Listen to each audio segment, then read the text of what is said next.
I've got the girls. I have to stay here with Woodrow. I'm not the chauffeur. I'm the grandfather. Where are you?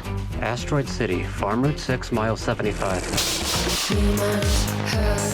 Caesar, you don't know shit.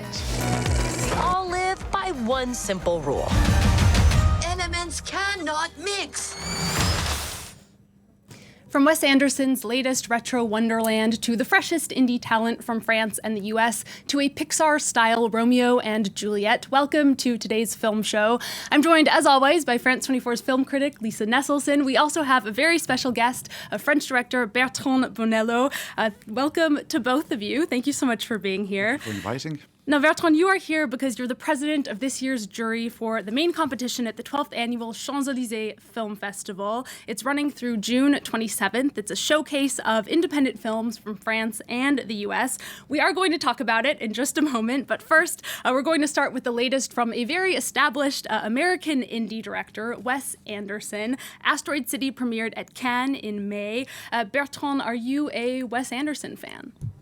It's complicated. I mean, I'm watching his films. I used to really love them. Now I like obsessed directors. I like formalist directors. Now it's getting a little too much for me. It misses some air sometimes. And Asteroid City just enjoyed the best opening in the US for an independent film since La La Land 6 years ago. So it seems that people are pretty eager to see it. Lisa, should they be? Well, I enjoyed this thoroughly. The all-American iconography. It's set in the mid-1950s in the middle of nowhere. And the way that science and theatrical conventions are affectionately spoofed. The cast is simply terrific. And this film features so many characters that the people who play them didn't all fit into the press conference room in Cannes. And yet you never have trouble telling them apart. Let's take a look. I've just informed the president. How long can they keep us in Asteroid City legally? The world will never be the same. That's an alien doing jumping jacks. That's an alien in a top hat. What's out there? The meaning of life. Maybe there is one. Are you married? I'm a widower, but don't tell my kids. You're saying her mother died 3 weeks ago? Let's say she's in heaven, which doesn't exist for me, of course, but you're Episcopalian. In my loneliness, I've learned to give complete and unquestioning faith to the people I love. I don't know if that includes you, but it included my daughter and your 4 children. Sometimes I think I feel more at home outside the Earth's atmosphere. Oh, wow. Me too. So a very recognizable Wes Anderson pastel style there. Lisa, some people keep saying that, he keeps making kind of the same version of that quirky movie. Do you agree with that? Well, they can say that all they want, but right now I think it's still kind of a silly thing to say. He works with many of the same actors, of course, whenever he can, and it's clear that actors just adore working with him. But this movie is full of wonderful moments nobody's ever seen before, and clever riffs on things we've all seen before. I think the color scheme you mentioned is one of the most appealing aspects. Somebody has to decide what every single detail will look like, and the details here are instantly evocative. Clothes, cars, signs, or a mushroom cloud. Writer-director Wes Anderson is one of the world's leading champions of an all-analog mindset. Jason Schwartzman's character is a surely shell-shocked war photographer who always has his must-develop film with chemicals camera slung around his neck, and yet from time to time there's this telltale mushroom cloud visible in the distance. The government sequesters the population of and visitors to the imaginary title city when a gathering to honor an ancient meteorite experiences a new wrinkle. Lisa, as you mentioned, Wes Anderson likes to work with the same actors. This film has some serious star power. Let's hear from a few of them describing what it's like to work with Wes Anderson. It's a unique experience to be in a Wes Anderson movie. You throw yourself into his world. It's his imagination, his words, his sensibilities. You very rarely have that experience in an American film. And so even though Wes Anderson is from Texas in America, he doesn't seem like a Texas man. He seems like a European. This camaraderie that is, that develops as you're living together and dining together and working together and talking about the work and the scenes. And there's something really unique about that. It almost feels like you're part of a theater workshop. We heard Bryan Cranston there saying Wes Anderson doesn't seem like a Texan, but a European. Every year, the Champs-Élysées Film Festival bridges that transatlantic gap, showcasing some of the latest indie talents from France and the US. Our guest, Bertrand Bonello, is the head of this year's jury. Lisa, as our film critic, could you perhaps say a few words to remind us about Bertrand Bonello's work? Well, you're no stranger to competition in Cannes, and you compose the scores to your films yourself. You've told completely contemporary stories, such as the mostly young people inspired to carry out violent terrorist acts in Nocturama, and costume dramas inspired by real situations, including a life of Yves Saint Laurent or a peek at the resident workers at the turn-of-the-century brothel in House of Tolerance. And Bertrand, you are joining this festival not as a director, but as a judge. What are you going to be looking for? Being surprised. What's good when you're in the jury is that you know nothing about the films, which is really rare today. When you go in theater, you know a lot of things. I don't know nothing. I haven't seen the program. I don't want to see it. So you just sit and hoping to be surprised by new voices, new way of telling stories. That's what I expect. It seems like a very good fit for you, this job. Do you think of yourself as an independent filmmaker? Yes, I try to. I mean, it's a word that is difficult to. In the American cinema, we know what independent means. You know, you have studio films, and which is not a studio film, is an independent film. In France, it's very different because either even if you make like a very small art movie or a big commercial film, you just go and search the money at the same place. So there's not this difference like in America. So what is it being independent in France? I mean, it's trying to keep your voice free, and I think so. And that's, yes, what I'm trying to do as a director.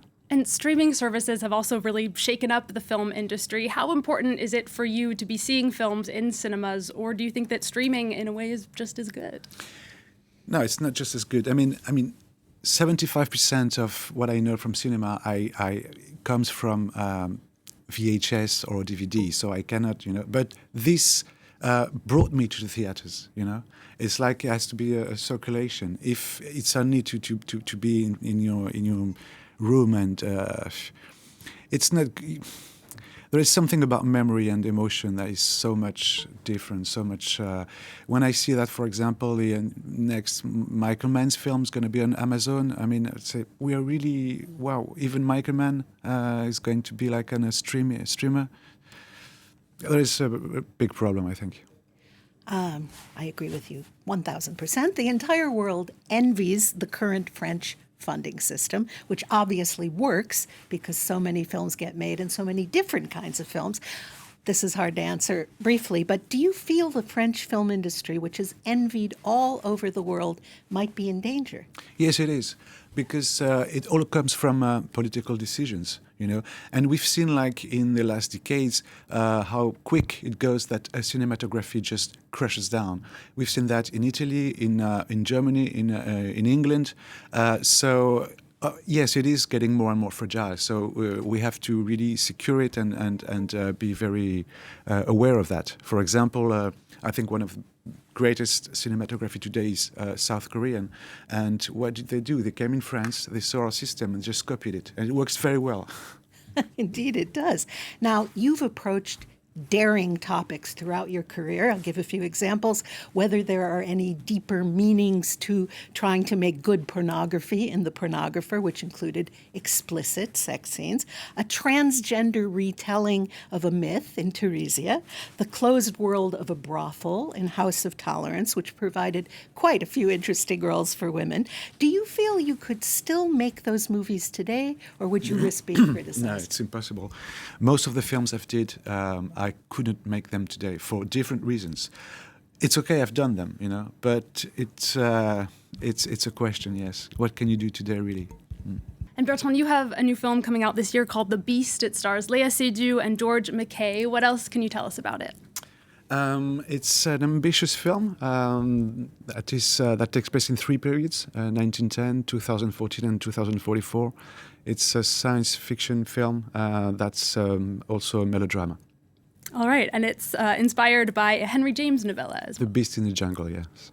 All right, well, we are going to end with the latest film from a big studio. This is from the animators at Pixar. It explores whether two opposing elements, fire and water, can overcome their natures and their families to form a lasting romantic partnership. Lisa, tell us more about Elemental. Well, I guess since Shakespeare came up with Romeo and Juliet, young lovers representing two clans that shouldn't unite have provided dramatic conflict. Of course, Pixar animators also try to incorporate laughter. What do you do when your family disapproves because your new flame is, well, a flame?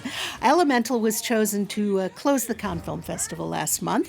Their exploration of emotions inside out also began its career in Cannes. Fewer people have rushed out to see this movie so far than had been hoped, and I think it may have been a mistake for them to skip theaters and go straight to the Disney Plus streaming platform. Lockdown made that necessary, but they kept doing it for several recent Pixar films because I think a lot of families may have decided it's just as good, or the place to see a movie from this studio, from these animators, is at home. You will have to judge for yourself whether Elemental can take its place along masterpieces of computer animation like Ratatouille, Toy Story 3, or The Incredibles 2. All right, well, we can leave our viewers with a look at opposites attracting in Elemental. Bertrand Bonello, thank you so much again for joining us. Lisa, as always, thank you so much for being here. For more news, you can always head to our website, france24.com. There's more news coming up after this. I've been trying to fill my father's shoes, but I never once asked what I wanted to do.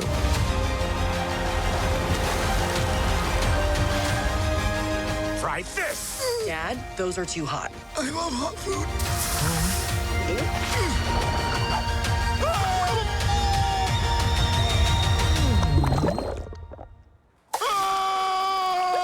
You see? He likes it.